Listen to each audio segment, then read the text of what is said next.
నమస్తే welcome to our channel.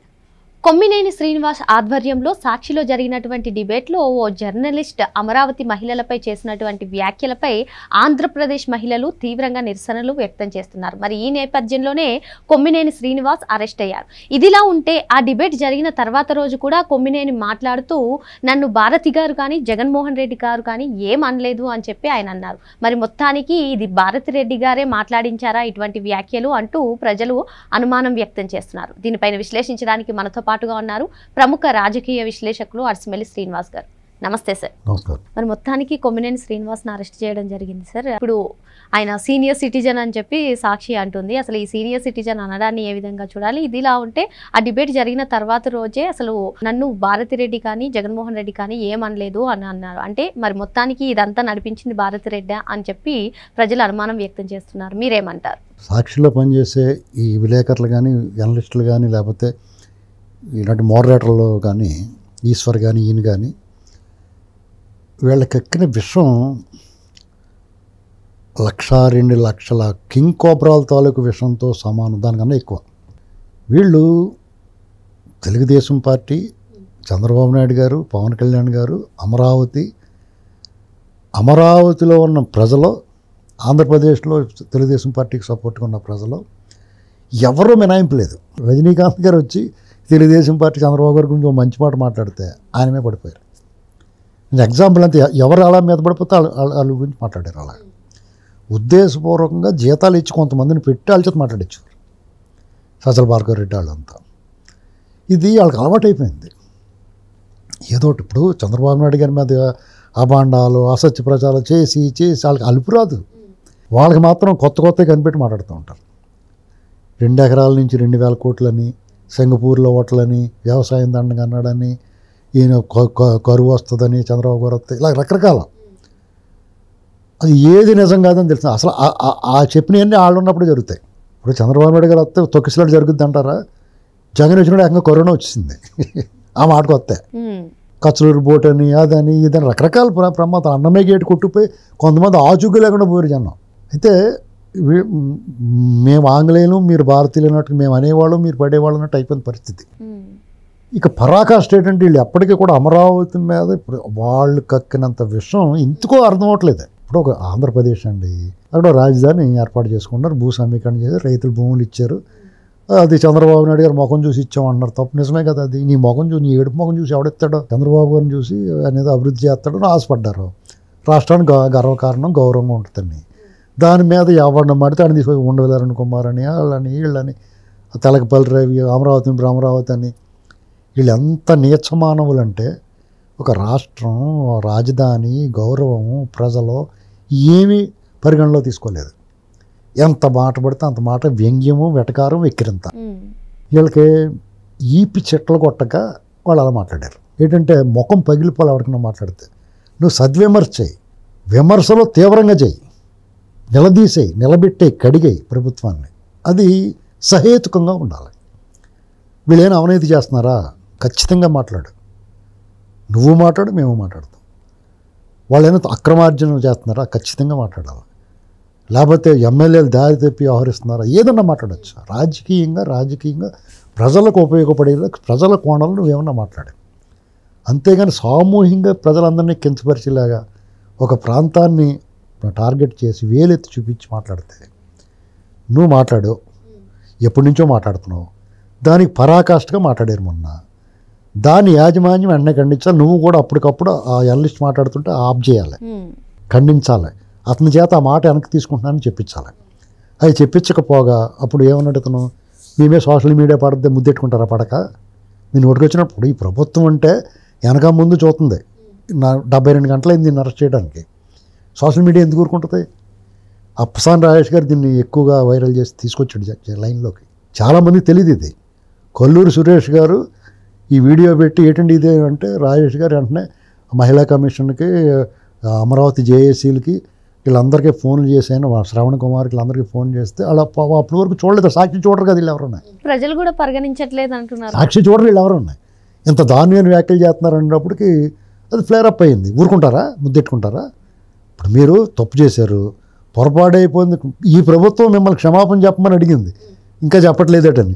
కనీసం అది మీ యజమాన్యం భారతీయ ఏం బలుపు అది జగన్మోహన్ రెడ్డి కానీ భారతిరెడ్డి గారికి కానీ అసలు మీరు ఏం చూసుకున్న బలుపు అంటే మీరు అతీతులు అనుకుంటున్నారా ఏమన్నా? రేపు నుంచి తెలుస్తుంది మీ దాకా వస్తుంది అది. సార్ ఇక్కడ ఇంకొక విషయం సార్, ఇప్పుడు టీడీపీ కార్యకర్త అయినటువంటి చేబ్రోలు కిరణ్ వైఎస్ భారతి గారి పైన అనుచిత వ్యాఖ్యలు చేసినందుకు గాను ఆయన సారీ చెప్పినప్పటికీ కూడా వైసీపీ సోషల్ మీడియా ఎంత ప్రచారం చేసిందో మన అందరికీ తెలిసిందే. ఇప్పుడు ఈ అమరావతి గురించి జరగగానే మేము అన్నది ఒకసారి కానీ మీరే దీన్ని వైరల్ చేస్తున్నారంటూ వ్యాఖ్యానించడాన్ని ఏ విధంగా చూస్తారు? ఒకసారి అన్న తర్వాత మీరే వైరల్ చేస్తున్నారంటే చేస్తారు. ఏం చేస్తారు? నిన్ను కొట్టాలంటే నీకు బాగా పిచ్చెక్కిందని చెప్పాలి కదా. తోలు మందం జనాలు ఉంటారు, చాలామందికి ఎక్కదాం, మీ అభిమానులకి ఎక్కదాం. మీరు ఎంత తప్పు చేశారనేటి వాళ్ళకి అర్థం అవ్వాలంటే పదే చెప్ప. ఒకసారి అనేసిన తర్వాత ఇంకేముంది? పడ్డవాడు ఎప్పుడు చెడ్డవాడు కాదు, మీరు అనేసారు, ఇక తోడైపోయాడో తేల్చుకోవాలి. అలాగ అనబట్టే నీకు ఇవాళ సీనియర్ సిటిజన్ మిత్రమా రుబ్బురోల పత్రమా ఇలాంటి మాటలు మాట్లాడుతున్నారా? సీనియర్ సిటిజన్ ఎవరిగా? చంద్రబాబు నాయుడు గారు సీనియర్ సిటిజన్ కాదా? 73 ఏళ్ల వయసులో ఆయన్ని సిగ్గు లేకుండా 3 సార్లు ముఖ్యమంత్రి చేసిన ఆయన్ని తీసుకెళ్ళి నోటీస్ ఇవ్వకుండా, కనీసం ఎఫ్ఐఆర్ ఏడు చెప్పకుండా, వాళ్ళు ఏం తప్పు చేయడో చెప్పకుండా తీసుకెళ్ళిపోయి తర్వాత చూపిస్తూ ఉన్నారు. అంతకన్నా గొప్పడు నువ్వెవడ నథింగ్. అసలు ఆ రాచకానికి వెళ్ళాలనుకుంటే వాళ్ళు నేను కొట్టుకుంటూ తీసుకెళ్ళాలి. అడిగి ఓడే ఉండడు, పైన కింద వెళ్తే ప్రభుత్వం. కాబట్టి వాళ్ళు పిలిచిన వెంటనే మూసుకుని వెళ్ళిపోవాలి. అదేదో అక్కడే చెప్పుకోవాలి, మళ్ళీ ఇప్పుడన్నా క్షమాపణ చెప్పుకోవచ్చు. కానీ రాష్ట్ర వ్యాప్తంగా కేసులు పడిపోయినాయి. అవి ఏది మామూలు ముద్దెట్టుకుని వదిలేసి కేసులు కాదు, ఎస్సీ ఎస్టీ కేసులు. అసలు మహిళల్ని కించపరిచేలా వ్యాఖ్యానించిన, అవమానించిన, హావభావాలతో రెచ్చగొట్ట ఇబ్బంది కలిగించిన చాలా కఠినమైన చట్టాలు ఉన్నాయి. ఆ కేసులు ఉన్నాయి, ఎస్టీ అట్రాసిటీ కేసులు ఉన్నాయి, రాష్ట్ర వ్యాప్తంగా కేసులు ఉన్నాయి. పీటీ వారెంట్లతో నిన్న ఊరేగింపు రౌండ్ వేస్తారు. నీకు 4 జతల బట్టలు ఎక్కువ పెట్టుకోవాలి. ఇప్పుడు బయటకు వచ్చే సమస్య ఉండదు. కాబట్టి ఊరేగింపాల్సింది. నువ్వు సీనియర్ సిటిజన్ని లేకపోతే ఇది ఒకలాగా పని జరగచ్చు. చంద్రబాబు నాయుడు గారు మీ పట్ల, మీలాంటి వాళ్ళ పట్ల కొంచెం గౌరవం ఉంటుంది. మీరు మరీ తప్పు అయిపోయిందని ప్రైవేట్గా బయట ప్రపంచంలో ఏం మాట్లాడినా లోపల 4 గోడల మధ్య మీరు ఏమైనా బతిమాలేసుకుని బాబుని బతిమాలేసుకుంటే ఏం చెప్పలేం. మీకు ఏమైనా పని జరిగితే పని జరగచ్చు. కృష్ణరాజుని పట్టుకు వదలకూడదు. ఎందుకంటే అలాంటి వాళ్ళని చాలామంది ఉన్నారు. ఒక మీడియా ఛానల్ దొరికింది కదా అని ముట్టుకొచ్చిన మేము మాట్లాడుతున్నాం 4-5 ఏళ్ళ నుంచి. ఎక్కడా కూడా జగన్మోహన్ రెడ్డిని దొంగోడు కాబట్టి దొంగ అన్నాను అంతే. దండుపాళెం బ్యాచ్ ఆయన నిజాలు కాబట్టి వాళ్ళు కూడా మూసి కూర్చున్నారు. నన్ను ఏమనుకున్నాను ఏంటండి.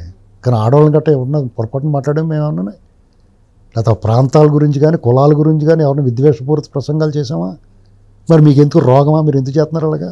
అంటే ముఖం పగలగట్టుబడి లేక కులం మీద పడతారా?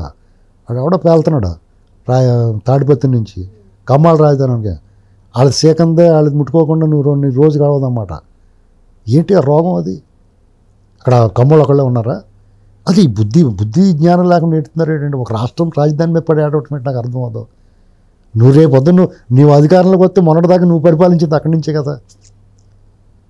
ఇప్పుడు ఆ రాజకీయ పార్టీ వాళ్ళని ఓడించాలని చూడాలి, కానీ ఆ ప్రాంతం మీద పడి ఎడితే ఏమవుతుంది?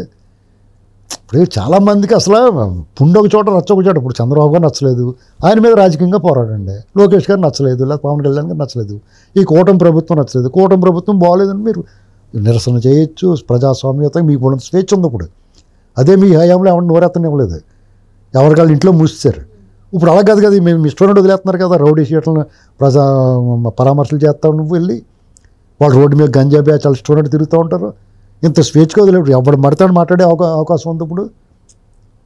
అయినా సరే మీరు ఆ ప్రాంతం మీద, మనుషుల మీద, కులం మీద ఎడుతారు. ఏంటి రాజకీయంగా పోరాడండి. వాళ్ళు ఏం తప్పు చేస్తున్నారు? పెన్షన్ సరిగ్గా ఇవ్వలేదని అడగండి. వాళ్ళు ఏం పథకాలు అమలు చేయట్లేదు, లేకపోతే అభివృద్ధి చేయట్లేదా, లేదా ఇంకోటి బోళన. ఇప్పుడు ప్రభుత్వం ఉన్న తర్వాత బోళన ఉంటాయి ఇష్యూస్, వాటి మీద ప్రజాస్వామ్యతంగా ధర్మంగా పోరాడండి. ఎప్పుడో ఒకప్పటికి మీ మీద ఇప్పుడే ఎవరికే మనసు కరగదు. ఎందుకంటే మీరు దెయ్యాల్లో కనపడుతున్నారు. అలాగే ఇతను నీతి వాక్యాలు, వేడుకోలు కవర్లు, ఎవరు మిత్రమా అది కాదు ఇది కాదు ఇలాంటివి మా సీనియర్ సిటిజన్ అనకూడదు. అంకబాబు గారు సీనియర్ సిటిజన్ కాదా? ఆయన అరెస్ట్ చేసి తీసుకెళ్ళలేదా? జర్నలిస్ట్ అయితే ఏంటి, నీకేమైనా జరిగేంటిలు ఉన్నాయా? నీ ఇష్టం మాట్లాడుతూ ఊరుకుంటారా? మరి రెడ్ బుక్ రాజ్యాంగంలో ఖచ్చితంగా ఉంటుంది. రెడ్ బుక్ రాజ్యాంగంలో ఫస్ట్ పేజీలో నీ పేరు ఉండాలి. కానీ లక్కీగా 1 ఇయర్ అయిపోతే నీ జోలికి రాలేదు, నీ అదృష్టం. అది ఆ ఛానల్ ముగించేయాలి. ఇంకా నడిపిస్తున్నారంటే మీరు లక్. అది మీరు మిస్యూజ్ చేసేసుకున్నారా? వీళ్ళ మంచితనాన్ని పద్ధతిని మీరు మిస్యూజ్ చేసుకున్నారా? అంతే కదండి. చందాకిలు జోలికి వెళ్ళలేదంటే వీళ్ళ వైఫల్యం కింద చెప్తాను నేను. అప్పుడే కొట్టేలు పట్టుకుని ఈ సెట్లు కొట్టేలు. ఈ అమ్మదొంగ సినిమాలో రౌండ్ వేస్తాడు జూనియర్ ఎన్టీఆర్ వరుసగా నిలబెట్టి అలాగే వేయాలి వీళ్ళందరికన్నా. అయినా సరే వాళ్ళు విలువలు పాటించారు, వాళ్ళు మర్యాదగా ఉన్నారు, ప్రజాస్వామ్యతంగా చట్టాన్ని తన పని తాను చేసుకొని ఇద్దాం అనుకుంటున్నారు. అయినా సరే మీరు నన్ను కొట్టండి అని ఎగురుతుంటే మీరు రెండు పీకుతారు. అంతే కదా, దాని వరకు తెచ్చుకున్నారు.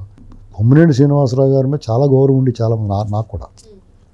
ఆయన శాస్త్రలో, ఆయన మాటలో విషం కక్కడం, వన్ సైడ్గా మాట్లాడడం ఇవన్నీ చూసిన తర్వాత నువ్వు వన్ సైడ్గా మాట్లాడితే కూడా ధర్మం వైపు మాట్లాడుంటే పర్లేదు. నువ్వు అప్పభావ నాటకాలు ఆడతావు. మొన్న ఎవరో లక్ష్మీపార్వతిని ఏదో అంటే, బాబోయ్ లక్ష్మీపార్వతి అనేసాను ఇప్పుడు నేను నోరు కడుక్కోవాలి. ఎవరో ఏదో అంటే పిచ్చి మాటలు మాట్లాడుకొని ఏదో అన్నావు. మరి నేను ఇతను మాట్లాడుతున్నప్పుడు అనొద్దా? ఆ హార్మోని పెట్టుకున్న విలువ లేదా వీళ్ళకి, ప్రజలకి? గుర్తుపెట్టుకో. నీకు అంతగానే తగిన శాస్తి జరగాల. నేను అరెస్ట్ చేసి మళ్ళీ అన్న వదిలేయటం కాదు, నీకు డోల్ డ్రమ్స్ అయిపోవాలి. మరో అంశంతో మళ్ళీ కలుద్దాం. Thank you sir.